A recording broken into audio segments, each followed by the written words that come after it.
Estou levando da Gema.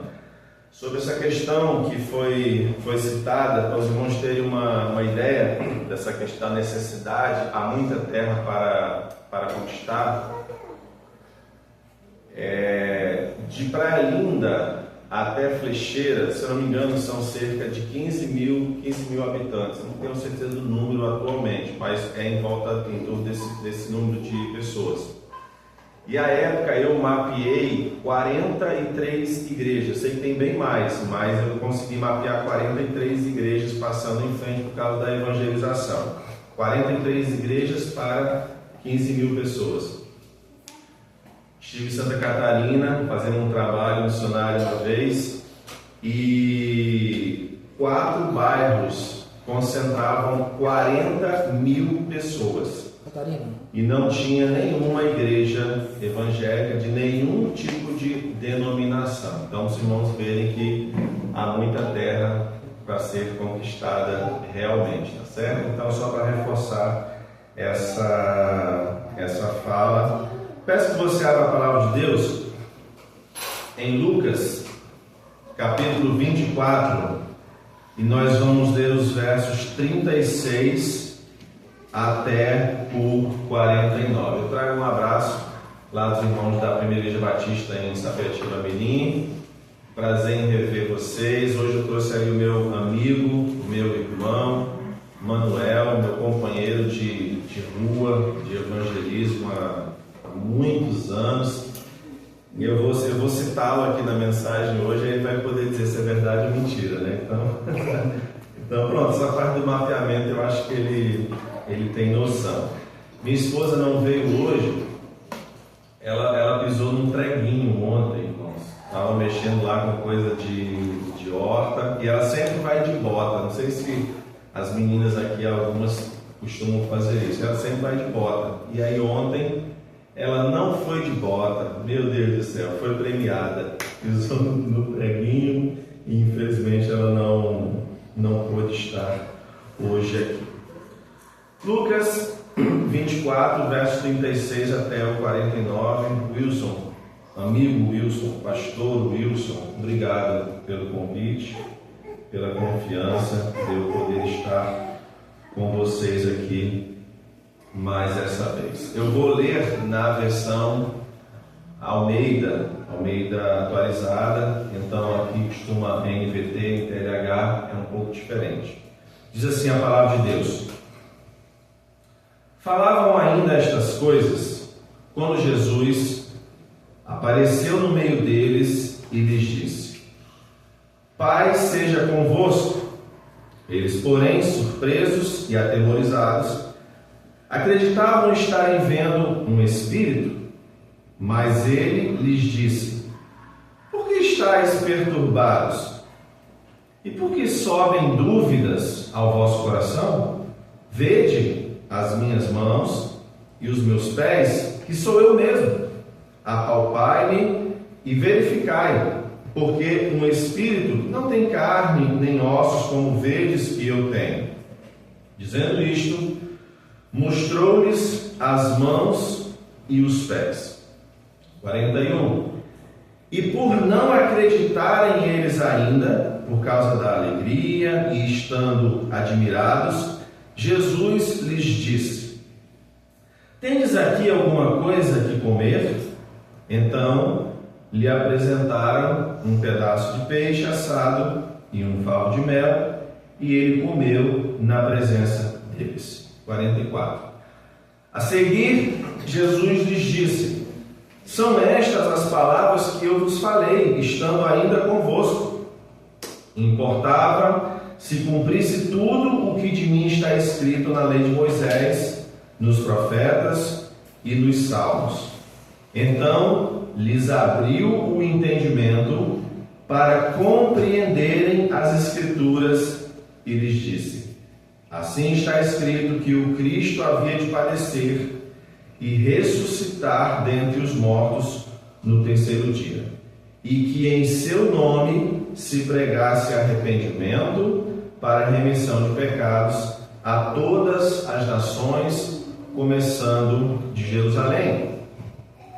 Vós sois testemunhas destas coisas. Eis que envio sobre vós a promessa de meu Pai. Permanecei, pois, na cidade, até que do alto sejais revestidos de poder. Até aqui somente a leitura bíblica. Bom, queridos, se nós olharmos aqui para o contexto, para o desenrolar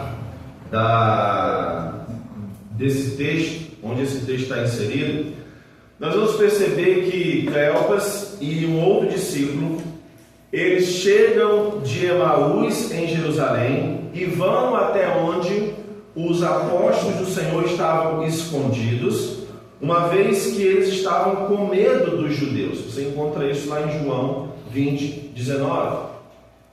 E eles estavam falando sobre Jesus a portas trancadas, quando de repente o próprio Jesus aparece no meio deles. Eles então se assustam e pensam estarem vendo um fantasma, um espírito, uma aparição fantasmagórica, como é dito no 37. Eles estão perturbados e há dúvida no coração deles, como dito no verso 38. Então, o Senhor Jesus, ele começa a argumentar, começa a conversar com eles, como se quisesse que eles entendessem o seguinte: ei, sou eu mesmo, eu morri, mas agora estou vivo, eu não sou um fantasma. E para isso, então, Jesus, ele mostra as mãos, ele mostra os pés, e no texto lá de João 20, ele mostra o lado para Tomé, quando isso acontece uma segunda vez. Pede para que lhes deem comida, toquem nele, mas mesmo diante de todas essas coisas, todas essas constatações que os discípulos eles estavam ali experimentando, eles continuaram ainda não crendo.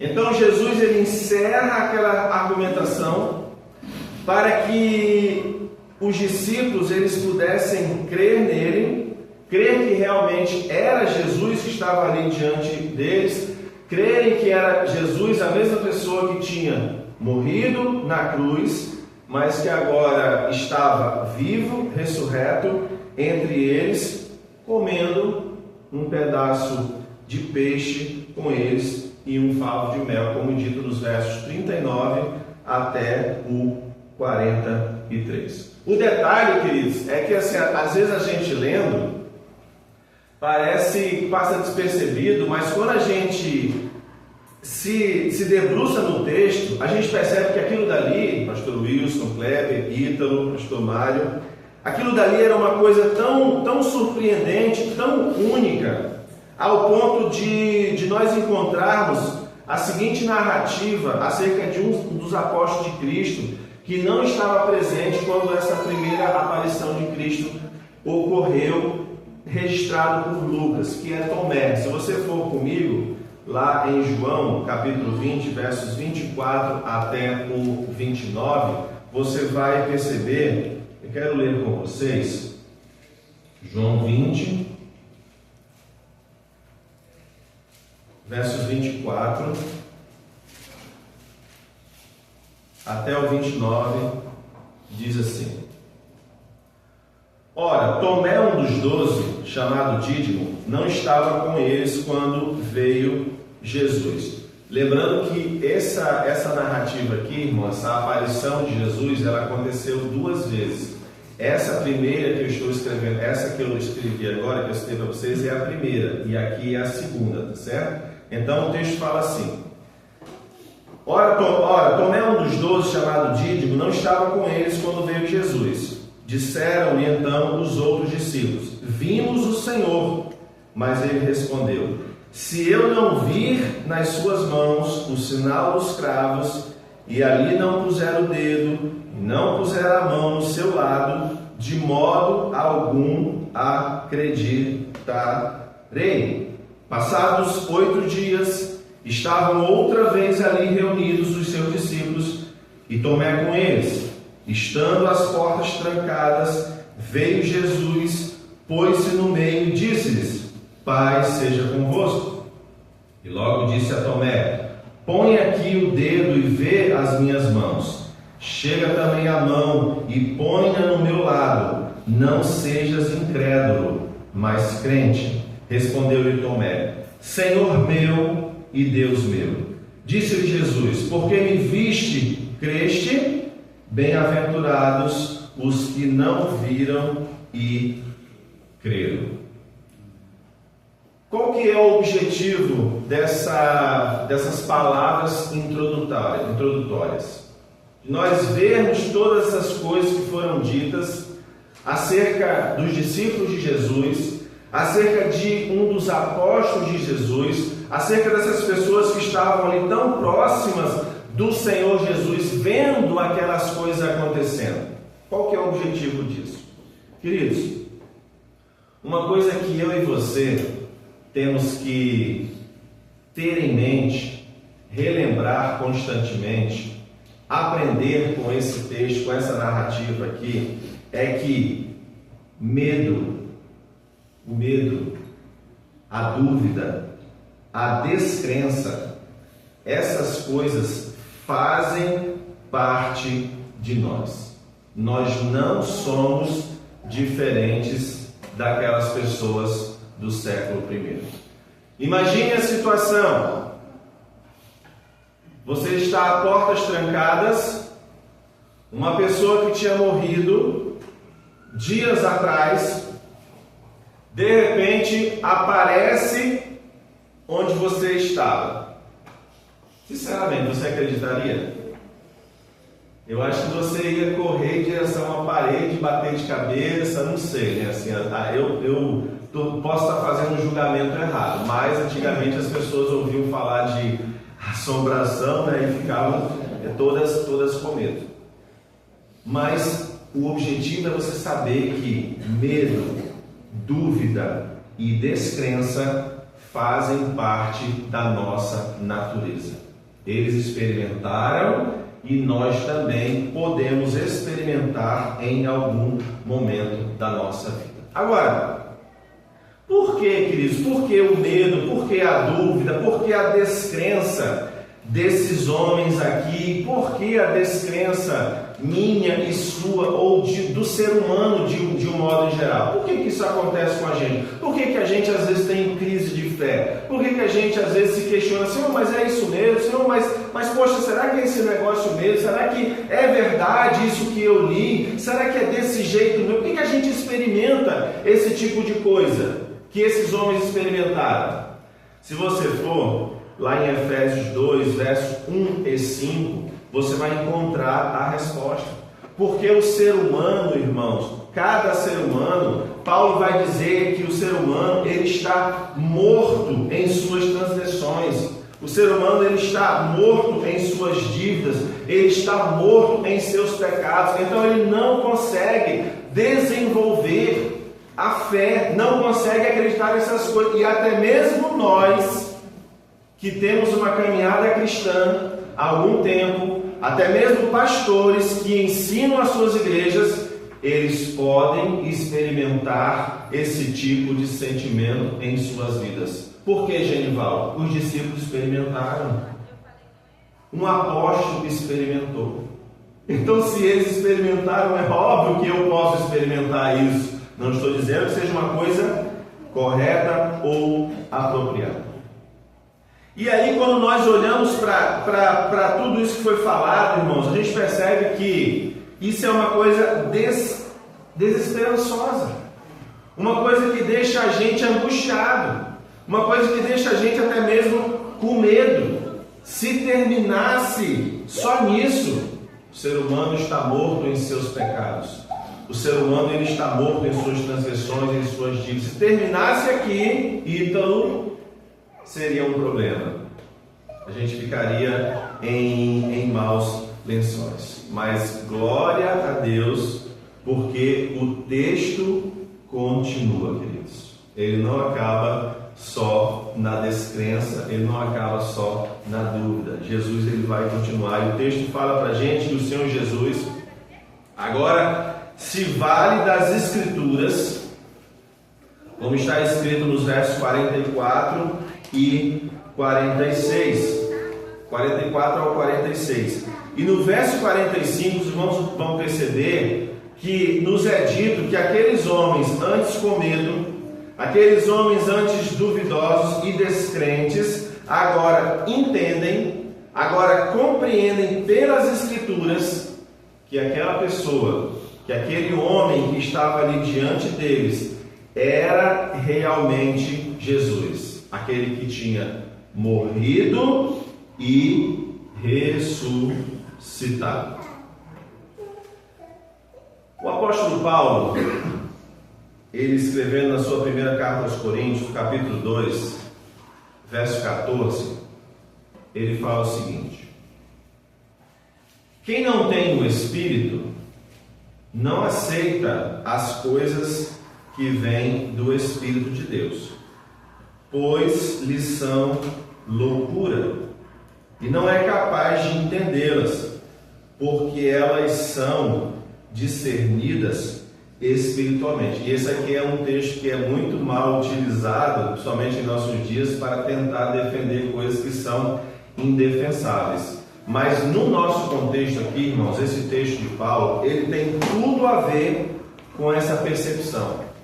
Ele tem tudo a ver com essa compreensão, com esse entendimento dos discípulos, pois esse entendimento, e eu sei que você sabe disso, mas é importante a gente ser relembrado, esse entendimento, queridos, não é uma coisa que você desenvolve de forma intelectual, tá? É somente, você consegue até compreender de forma intelectual, você consegue encaixar as coisas, entender como era uma coisa, entender o que precisa, entender o que falta, você entende isso, mas você não consegue desenvolver entendimento que gera salvação. Você não consegue desenvolver um entendimento, você não consegue desenvolver certeza de forma que gere em você a convicção de que há salvação. Não é uma coisa que eu e você podemos desenvolver com as nossas próprias forças, que nós podemos fazer uma análise simplesmente de faculdade ou de uma escola e, puxa, agora eu entendi, agora creio. Não é assim, não é assim que funciona. Não é desse jeito que acontece. Por que, Genival? Porque isso é dado a nós. Isso é dado às pessoas. Isso é dado às pessoas que procuram. Isso é dado às pessoas que sentem interesse. E é exatamente, queridos, que os versos 45 nos diz. O texto diz que Jesus o quê? Lhes abriu o entendimento para que pudessem compreender as Escrituras Sagradas. Percebam, esses homens estiveram com Jesus 3 anos e meio. Quem é que tem menos tempo de congregação aqui na igreja? Tem mais de 3 anos, Wilson? Na igreja tem gente que tem menos de 3 anos. Então, ok. Não sei quem é, mas menos de 3 anos. Esses homens aqui do texto passaram com o Senhor Jesus 3 anos e meio. Ouviram Jesus falando as coisas que iriam acontecer. Viram Jesus andando sobre as águas. Um deles andou com Jesus sobre as águas. Jesus falou sobre isso. E aí agora eles estão o quê? Descrentes. Eles não acreditam que é aquela pessoa que tinha falado para eles. Até que Jesus usa a Escritura, abre o entendimento deles e agora eles compreendem que realmente é Jesus que está ali diante deles.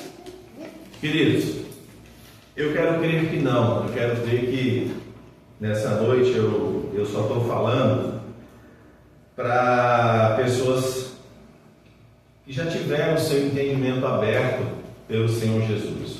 Quero que essa seja a sua realidade, a minha realidade, a nossa realidade. Mas eu não sei se você é alguém que ainda está morto em seus pecados. Mas preste atenção, se você é alguém que duvida, se você é alguém que não crê, isso é um sinal de que sim, de que você continua morto em seus pecados. Eu quero crer que essa não é a sua realidade e nem a realidade de ninguém aqui nessa noite.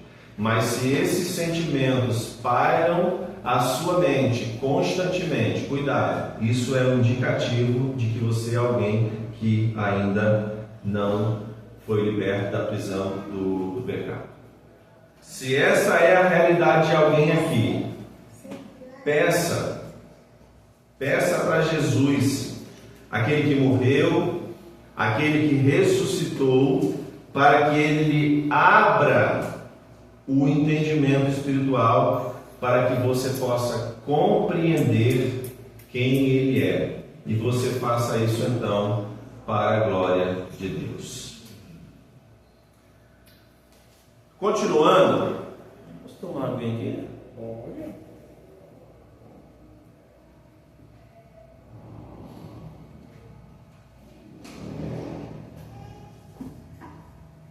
Continuando, queridos, peço que você acompanhe comigo essas próximas 3 ou 4 narrativas. Quando você lê os textos de Mateus 3:2, Marcos 1:4, Lucas 3:3, você vai encontrar ali registrado que a pregação de João Batista consistia em chamar o povo ao arrependimento para perdão dos pecados.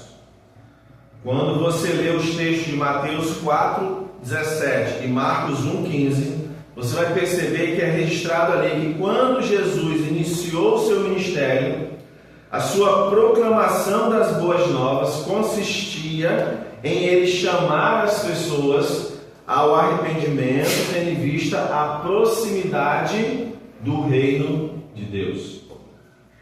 Mais ainda, se você observar o texto de Marcos 6:12, vai dizer para a gente que quando Jesus ele envia os seus 12 apóstolos, a pregação deles ao povo era o quê? Um chamado ao arrependimento. E aqui no verso 47 do texto que nós acabamos de ler, o Senhor Jesus ele está mais uma vez enfatizando a necessidade que seja pregado o arrependimento para perdão de pecados a todas as nações, uma vez que é sobre isso que trata a Escritura acerca do ministério de Jesus aqui na terra. Queridos, Jesus ele diz para aquelas pessoas, para aqueles discípulos, que eles eram testemunhas de tudo aquilo dali, daquelas coisas. Isso quer dizer o quê? Que a responsabilidade dessa proclamação naquela época era daqueles discípulos, daquelas pessoas. Aqueles a quem o Senhor Jesus abre o entendimento, eles tornam-se necessariamente testemunhas dele. E é exatamente o que Jesus estava falando para aqueles seus discípulos naquela época. Bom, isso a gente sabe, é óbvio, é uma afirmação talvez até simplória. Mas eu vou fazer um exercício com vocês aqui agora, e geralmente a resposta que vem primeiro não é a apropriada. Se vier, eu vou tentar corrigir vocês. Sabe quem que é testemunha de Jesus hoje? Quem que é testemunha de Jesus hoje? Me ajudem? Quem é, gente? É a igreja. Igreja, tá vendo? Eu queria pegar essa frase. Obrigado pela coragem, meu querido. Geralmente, quando nós falamos sobre quem é a testemunha, quem deve ser testemunha de Jesus hoje, a primeira palavrinha que vem a nós, o pronome que vem à nossa boca é nós.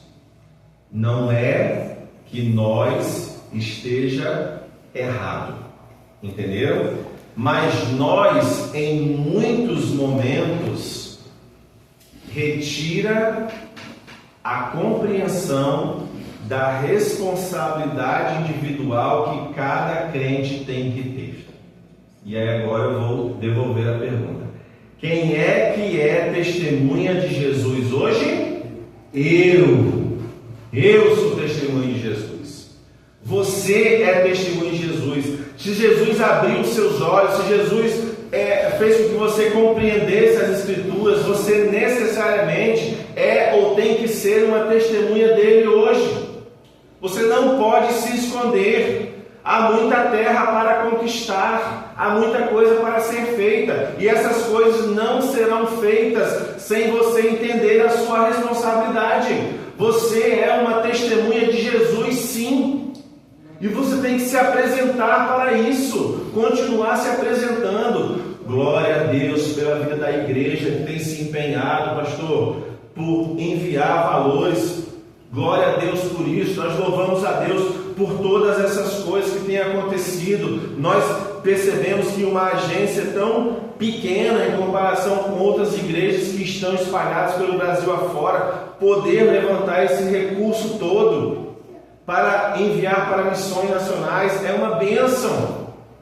Isso é muito gratificante. Nós devemos sim contribuir, devemos participar, devemos orar pelos missionários, devemos nos envolver com tudo aquilo que diz respeito à questão de missões, sim, façamos isso, somos chamados a fazer isso, mas não faça só isso. Você é testemunha de Cristo.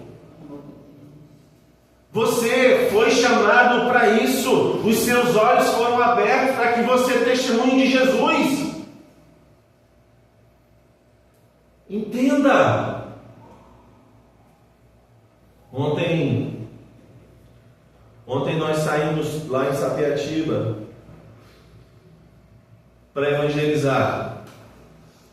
E nós temos saído lá para evangelizar no mínimo uma vez por mês. E ontem nós saímos e eu, como pastor, fiquei sorridente de orelha a orelha aí. Por que, Genival? Tinham 14 pessoas na rua. Por que você fala isso, Genival? Eu fui líder de evangelismo numa igreja, por 4 anos. E o máximo de pessoas que eu consegui levar para as ruas foram 12. E uma vez só. 90% das vezes, quem saiu às ruas fomos aquele menino ali e eu e aquele menino ali. Manel, levanta a mãozinha, Manel, assim, para o pessoal saber. É isso aí. 4 anos, só nós dois íamos para as ruas. E ontem, quando eu vi aquele exército de 14 pessoas, entre homens, mulheres, crianças, eu falei, meu Deus, que coisa maravilhosa. Eu fiquei assim, emotivo. Eu estou meio emotivo ultimamente, não sei o que está acontecendo comigo, não sei se o meu hormônio feminino está aumentando, mas eu estou ficando meio emotivo, mas eu fiquei, porque foi uma coisa fantástica. Tinham 14 pessoas de uma igreja pequena, pastor Mário, nas ruas proclamando o evangelho. O que é isso, Genival? As pessoas compreendendo que elas são testemunhas de Cristo e elas precisam fazer aquilo que elas foram chamadas a fazer. Testemunhar do seu Senhor. Queridos, se você é alguém a quem o Senhor Jesus abriu o entendimento, para que você compreenda quem Ele é, o seu Salvador, você é responsável por essa proclamação, porque você é uma testemunha. Amém. Você pode até não estar sendo, mas você tem que ser lembrado que você é, para que você passe a ser, em nome e para a glória de Cristo. Amém. Paulo, queridos, é interessante como o apóstolo Paulo, se você for na primeira carta de Paulo aos Coríntios, no capítulo 9, você vai ver que o apóstolo Paulo, ele via a pregação do Evangelho, o ser testemunha de Jesus, como uma obrigação. É assim que Paulo se refere. Se você ler comigo, Paulo vai dizer: contudo, quando prego o Evangelho, não posso me orgulhar, pois me é imposta a nesse... Como é que está nessa versão? Qual é o versículo? É 1 Coríntios 9,16. Porque me é imposta a necessidade de pregar. Ai de mim, se não pregar o Evangelho. Se anunciar o Evangelho, não tenho que me gloriar, pois sobre mim pesa essa obrigação. Porque ai de mim, se não pregar. Então, as versões são diferentes, mas a palavra é a mesma. Paulo entendia como uma obrigação, queridos, mas quando você compreende que você é testemunha de Cristo, você compreende o seu papel, quando você compreende essas coisas, aquilo que é obrigação para você, você faz de forma natural, você se sente alegre em fazer essas coisas. Glória a Deus. E como é bom quando a gente vê Ítalo, Mário, Genival, as pessoas se alegrando em poder fazer aquilo que elas foram chamadas para fazer, que é serem testemunhas de Cristo. Há muita terra para conquistar, irmãos. E não precisa ser necessariamente em 1 milhão de pessoas lá na Amazônia. Tem que ser lá sim também. Mas tem que ser aqui também, ao mesmo tempo. Você é testemunha de Cristo. Pesa uma responsabilidade sobre a sua vida. E você precisa se alegrar quando isso for dito a você. Pastor, eu tenho vergonha. Eu não sei como é que eu faço. Tudo bem. A dúvida, o medo, a descrença fazem parte de nós. Está em nós. Mas você é testemunha de Jesus. Isso deve te fazer se alegrar quando você é chamado para testemunhar. O meu desejo, queridos, é que cada um de nós que estamos aqui nessa noite, que já reconheceram Jesus, já reconhecem Jesus como seu Senhor e Salvador, possua o mesmo sentimento de Paulo. Eu sou uma testemunha de Jesus. Talvez você vai falar de forma acanhada, não é tanto a praxe batista, mas eu quero fazer um exercício com você. Fale com o seu irmão o seguinte, com convicção. Não, primeiro assim, Samir, você é testemunha de Jesus? Aí depois você vai afirmar, Samir, você é testemunha de Jesus. Vamos fazer esse exercíciozinho? Puxa, por gentileza. Faça, por favor. Isete, você é testemunha de Jesus? Isete, você é testemunha de Jesus. Amém? Isso aí. É esse sentimento que você tem que experimentar na sua vida. Você é testemunha de Cristo. Se alegrar com isso. Ter o seu coração abrasado quando isso for falado para você. Falar como Paulo, eu sou uma testemunha de Cristo.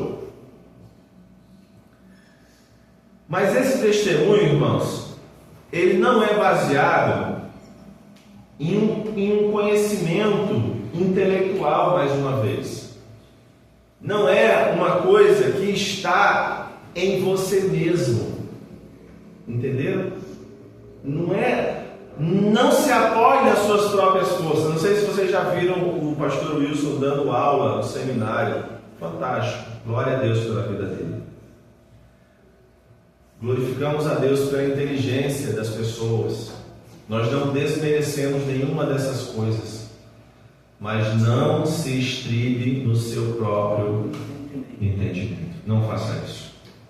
Testemunhar de Jesus não é uma coisa que está baseada nesse seu conhecimento intelectual, nem em você mesmo. O apóstolo Paulo, se você for na sua segunda carta aos Coríntios, capítulo 5, versículo 11, você vai ver lá que Paulo dizia que ele procurava persuadir os homens mas ele sabia, queridos, que por ele próprio ele não tinha condições de fazer isso de forma nenhuma. E olha que Paulo era um homem extremamente inteligente, culto, um cara poliglota, doutor da lei, ensinado aos pés de Gamaliel, como tido o quinto homem mais sábio da época que Paulo viveu. Esse é o currículo dele. E ele sabia que não tinha condições de convencer ninguém. Ele procurava, mas não tinha condições de fazer. Então, por causa disso, queridos, eu e você precisamos ter em mente duas coisas que estão aqui no texto, que devem embasar você ser uma testemunha de Jesus. A primeira delas é a autoridade de Cristo, e a segunda delas é a ação do Espírito Santo. Então isso tem que nortear a nossa vida como testemunha de Jesus.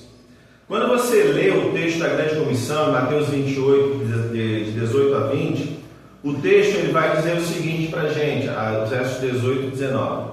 Então, Jesus aproximou-se deles e disse: foi-me dada toda a autoridade nos céus e na terra. Portanto, vão e façam discípulos.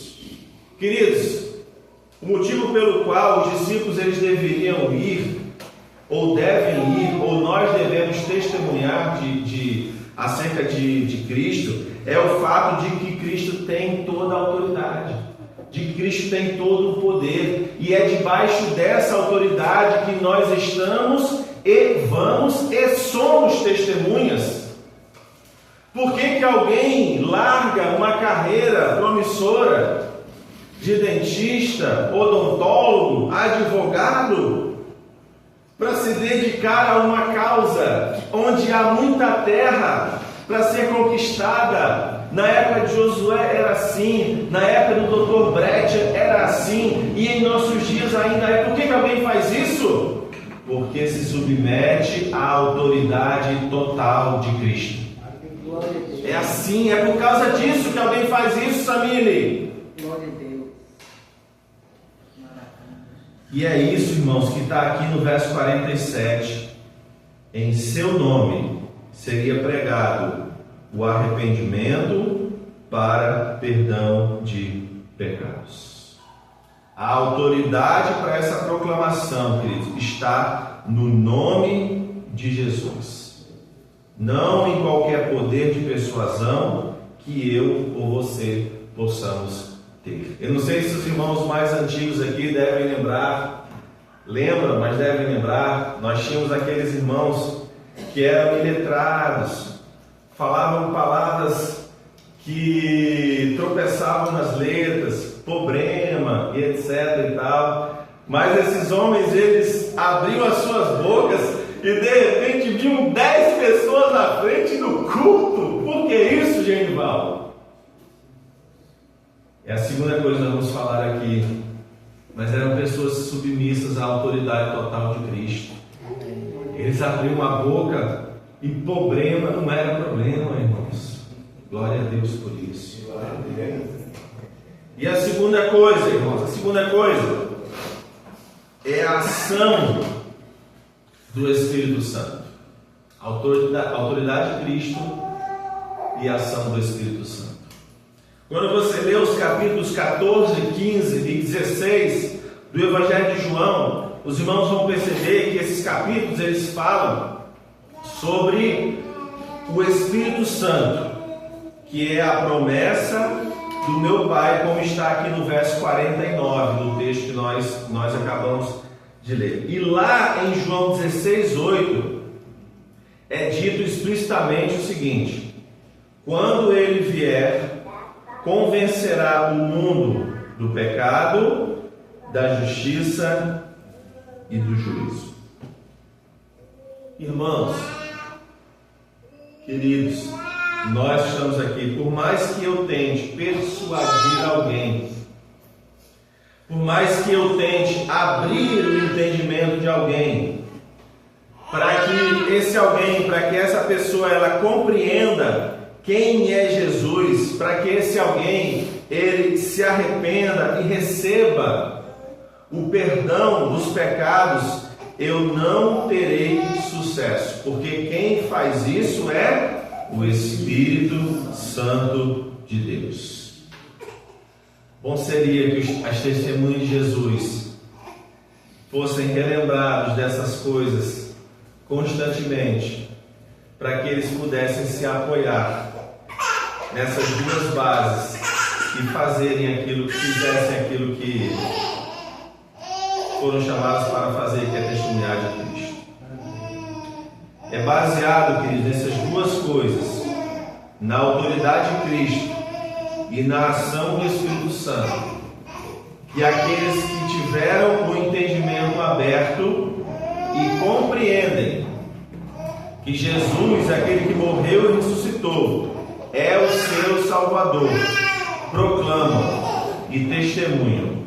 Arrependam-se, pois, e voltem-se para Deus, para que os seus pecados sejam cancelados. Ainda há muita terra para conquistar, e as testemunhas de Cristo, que são vocês, têm uma tarefa a fazer, que é testemunhar dele. Então faça isso em nome e para a glória do Senhor. Amém. Que Deus abençoe a ministração da sua palavra, que o Espírito do Senhor aplique nos nossos corações aquilo que eu não tenho condições de fazer, e que nós cumpramos aquilo que o Senhor propôs para nós, que é sermos suas testemunhas. Amém. Pastor Wilson, obrigado, meu amigo.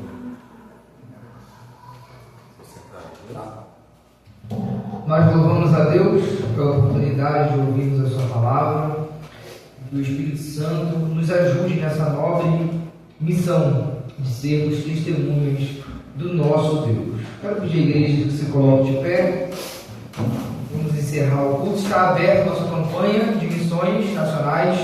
Incentivo muito a igreja a orar pelo menos por 3 coisas: pelos missionários que estão espalhados no país. Tenha um compromisso pessoal com você e Deus de ofertar a obra missionária. Faça, inclusive, uma disposição sacrificial e honre a Jesus com as suas finanças. E, por fim, peça ao Deus autoridade e poder do Espírito para ser testemunha no seu bairro, no seu trabalho, em nossa vida e em nossa sociedade. Senhor, nós louvamos o Teu nome. Obrigado a Deus por essa oportunidade. A Ti, Deus, toda a honra, toda a glória e todo o louvor. Obrigado, Deus, pelo alimento espiritual que nós tivemos. Obrigado, Jesus, por nós vermos que a autoridade de Cristo Jesus e a ação do Espírito Santo estão sobre a Tua igreja, estão sobre as nossas vidas, e por isso podemos testemunhar apesar de nós.